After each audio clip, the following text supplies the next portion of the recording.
ये बहुत पहले की बात है। मंगलपुर नाम का एक गांव था। गांव के लोग बहुत खुशहाल थे और एक दूसरे की मदद करते थे। गांव के बाहर एक घना जंगल था, जहां दोपहर में भी धूप नहीं पहुंचती थी, क्योंकि वहां बहुत सारे पेड़ थे। उसी जंगल में एक चुड़ैल रहती थी। वह गांव में जाकर किसी भी बकरी या गाय को चुरा ले जाती और खा जाती थी। गांव के किसान इस वजह से बहुत परेशान थे। एक दिन चुड़ैल के मन में आया कि आज क्यों न किसी इंसान के बच्चे को खाया जाए। वह गांव में गई और एक बच्चे को खेलते हुए देखा। उसने उस बच्चे को चुरा लिया और जंगल में अपने घर ले गई। उसी समय रघु वहां से गुजर रहा था। उसने देखा कि चुड़ैल गांव से कुछ चुरा कर लाई है। वह चुड़ैल की झोपड़ी के पास गया और अंदर झांका।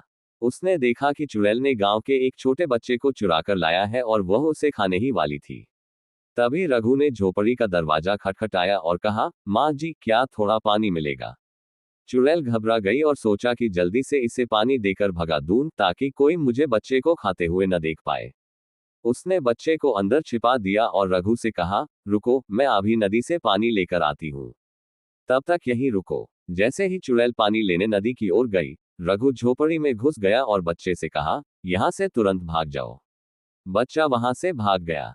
कुछ देर बाद जब चुड़ैल पानी लेकर लौटी, तो उसने देखा कि झोपड़ी में बच्चा नहीं था। रघु ने तुरंत दिमाग लगाया और चुड़ैल से कहा, मैं कोई सीधा साधा इंसान नहीं हूं, मैं भी बच्चे खाता हूं। तुमने जो बच्चा गांव से चुराया था, उसे मैं खा गया।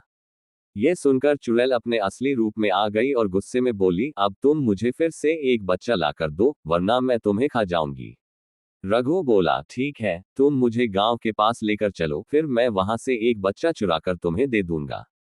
चुड़ैल को रघु की बात पर विश्वास हो गया और दोनों गांव की ओर चल पड़े। इस बीच वह बच्चा गांव पहुंच चुका था और उसने गांव के लोगों को जंगल के बाहर इकट्ठा कर लिया था।